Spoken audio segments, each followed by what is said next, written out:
Welcome to Homeschool Life. I'm Jonathan. And I'm Adriana. And actually, welcome to Pandemic Homeschooling, your Your, first time. your first time. Yeah, we wanted to do this little presentation. I know that a lot of people out there are doing homeschooling for the first time because of this pandemic, and Yep. so we saw a lot of people like struggling. They're really kind of what would we call it?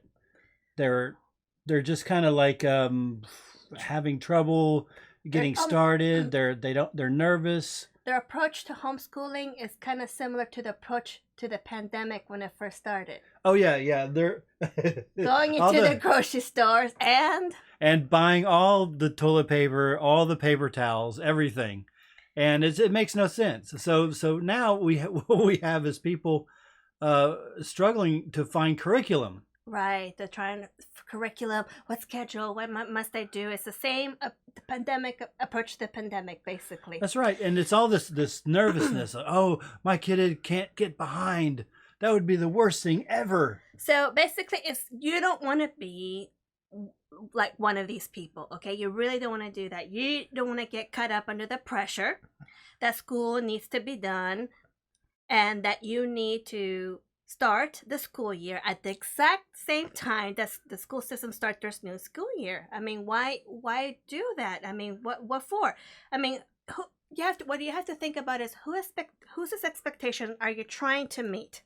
Is it the state? The school systems? Is it yours? In reality, it has to be your children's expectations. That's what you really should be meeting.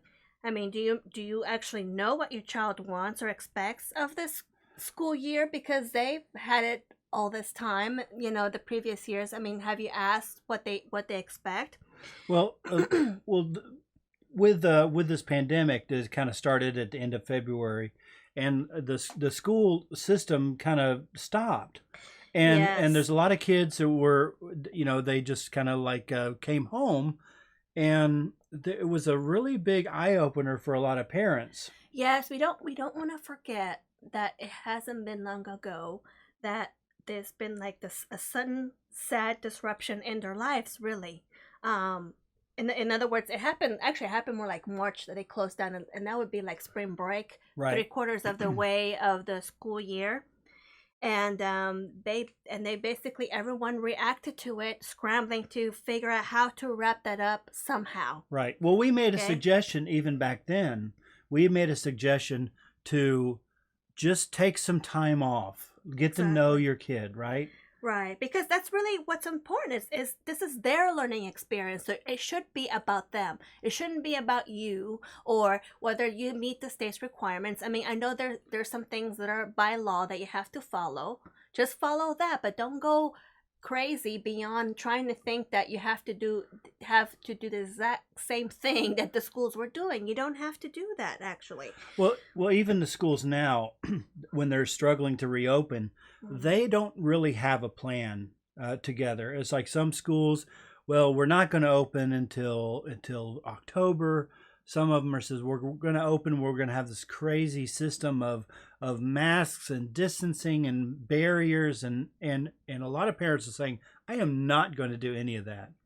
Yeah, and actually, right there, that's like a buildup of stress because you have all these unknowns and there's this fear as well, all tied into that. And were if you succumb to that, which a lot of us did with the fear and the stress and everything, guess what? Your children did too. And maybe there's some damage in there that happened that you're gonna have to help them recover from. Right. Okay, you need to use this time. Okay, don't fall into the pressure again and say I have to start right now because the school year. No, no, no.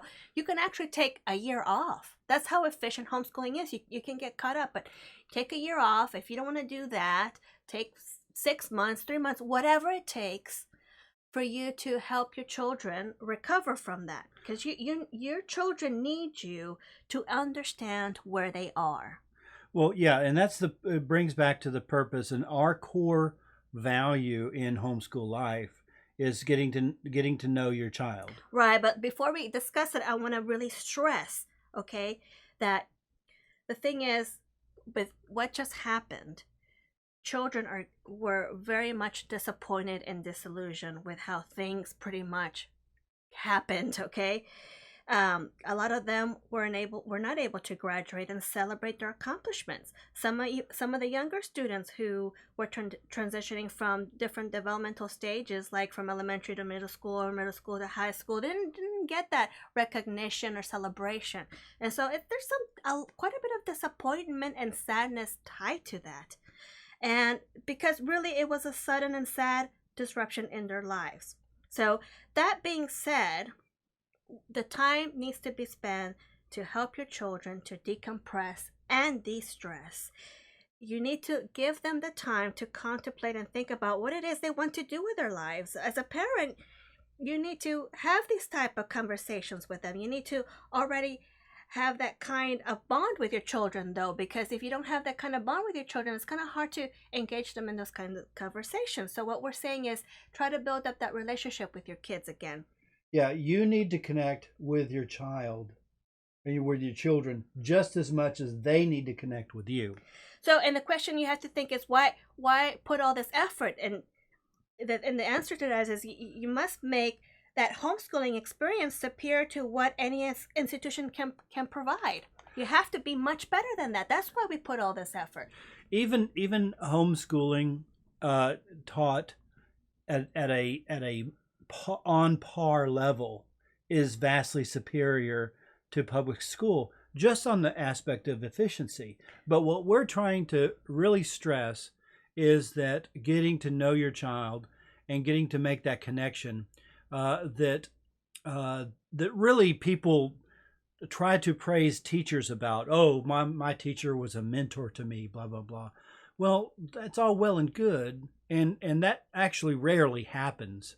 When they say my teacher was a mentor to me, that means that there is a connection between the child and the mentor, right? And so you as a homeschooler, what you're wanting to do is don't be so didactic, don't be so authoritarian, okay? Right. I mean, if you see a value in being a mentor to your child, then why don't you try to be a mentor to your child? You can actually accomplish so much more if you have that kind of relationship with your children. This is why we try to tell you this is where your main focus should be, is in having that good and positive relationship with your children, because that's how you can address everything. The institutions really only were able to address the intellect. This is why it's academics, it's the subjects, it's the knowledge, the information. But having your children at home, what that's going to do is you can address everything else that shapes them.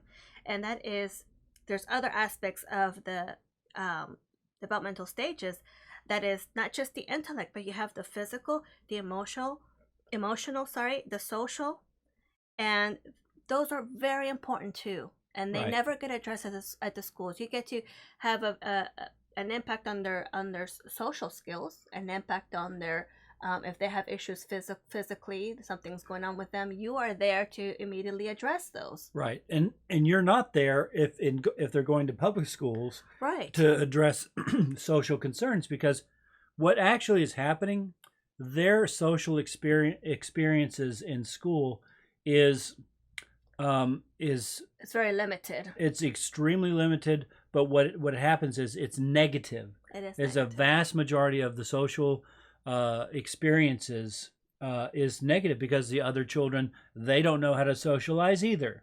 Right, and also another important thing is emotional, because especially kids transitioning within their developmental stages, they have emotional things that needs to be addressed and don't get addressed. That's true. You know, especially with kids going into puberty, that's a big one, really. Right.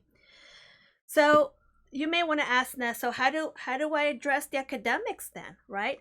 Well, the what you don't realize is with homeschooling, there's a lot of spontaneous learning going on. That's the magic that happens. It's spontaneous. It's a beautiful thing.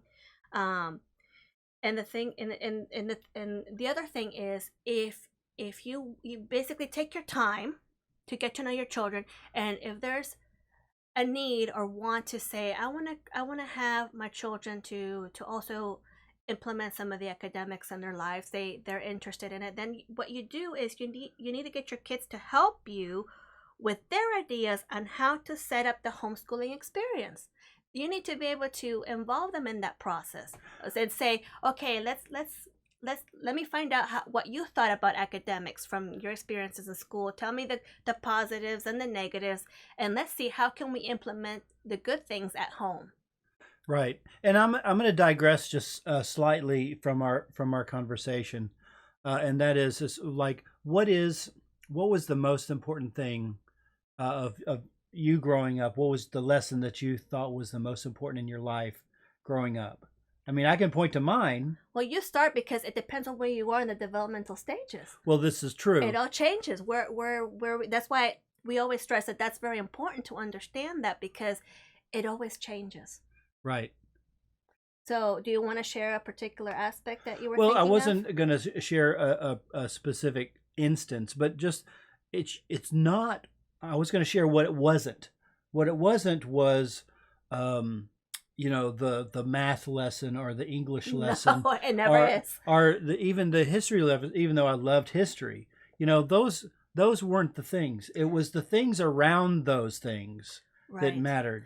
And so the thing is, if you want a sneak peek of what homeschoolers really, really experience, is this, and I'm going to tell you, is the fact that we're not in class all day. What do? We actually have trips to the library. We have trips to the park to look at the roses grow. We look at their gardens. We actually go on field trips. It's actually the stuff that children remember fondest when of those kids that go to these institutions is the field trips. It's those kind of things, the outings that really make it memorable to kids. And what that does, it actually begins their thought process about certain things. They start to ask questions. Oh, this thing we saw on our field trip at this museum, that was really interesting. So that's spontaneous learning right there. And you kind of have to ask, would you like to learn more about it? Right. We can get more resources. So that's how you approach that learning experience. And it's started by the kid himself. Right. And it has nothing to do with curriculum. Right. So now we have an interesting situation where we're on lockdown, although some things are starting to open up again. But it's not at all what we homeschoolers had in the past. We had a lot of access to having field trips and going on outings a lot, and we don't have that anymore. So what do? Well, when libraries open, get some resources, get some books that you think are going to appeal to your child, get some documentaries. Sure. Always have conversations with your kids. What did you learn today? Is there something that piqued your interest? Are you curious about something? Of course, and there are outings that you and your family can take that do not require masks. Okay. Right. And I think we should really focus on those outings because really, I understand the health issues with masks. But there's a psychological aspect of masks that we need to address that's not being addressed in the public eye, and that is the social development. Because, and again, this is a digression, but when we have a society growing up wearing masks and only online learning, we're going to stunt our growth as far as our social interactions. Right. Okay, and that's a very realistic danger that we have to address. So as homeschoolers, we will have an advantage over public schools and even public online schools. All right, because they're going to be impersonal. Yes, they will be. All right, but we are in a very specific advantageous opportunity to be able to go on these field trips without wearing a mask. And we can surpass those limitations. And basically what we're saying is well, number one is camping. In other words, like I said, the field trips become creative and do ones where it's just your family, and that way you don't have to worry about wearing masks, because really children 12 and under, they need to see your face, they need to see your facial expressions. That's part of their emotional growth.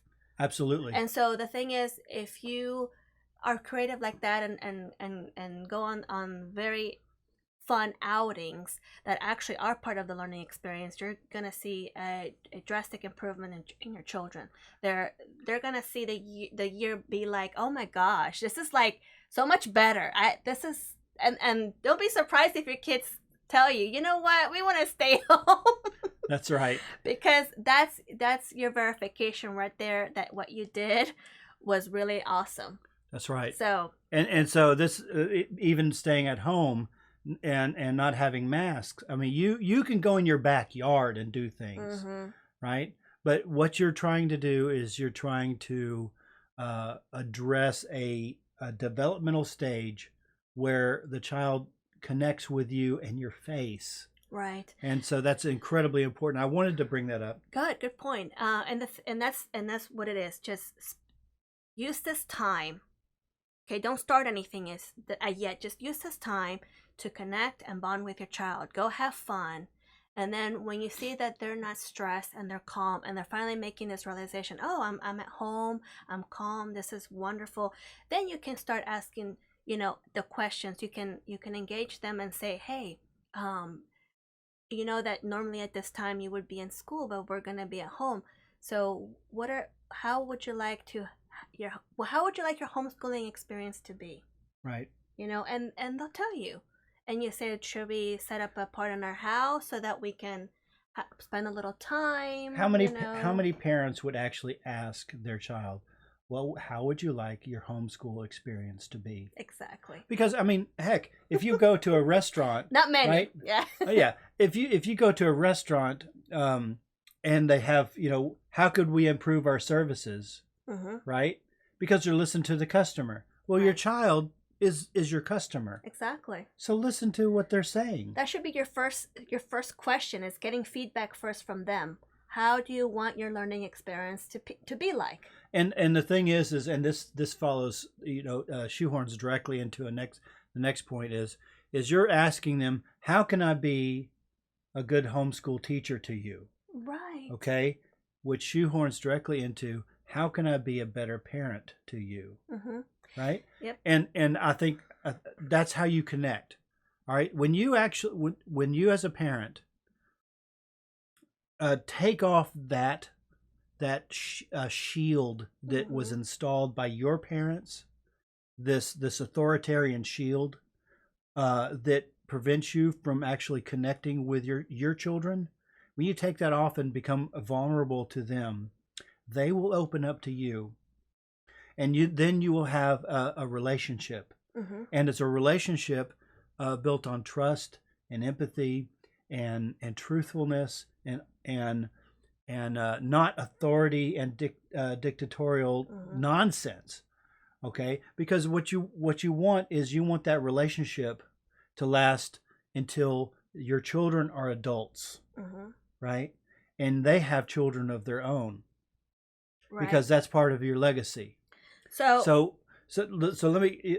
We could wrap up real quick, and just want to remind people that homeschool life, our core value is that we want we're not merely teaching parents to be teachers. We are teaching them to be experts in knowing their children. Exactly. That's what our core value is at Homeschool Life.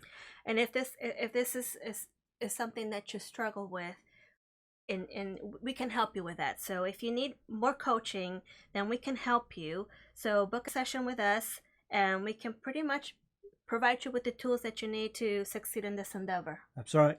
And if you like what we do and you want to support us, you can donate at Patreon. Yeah, follow us on Twitter. Sign up for our newsletter on our website, homeschoollife.net.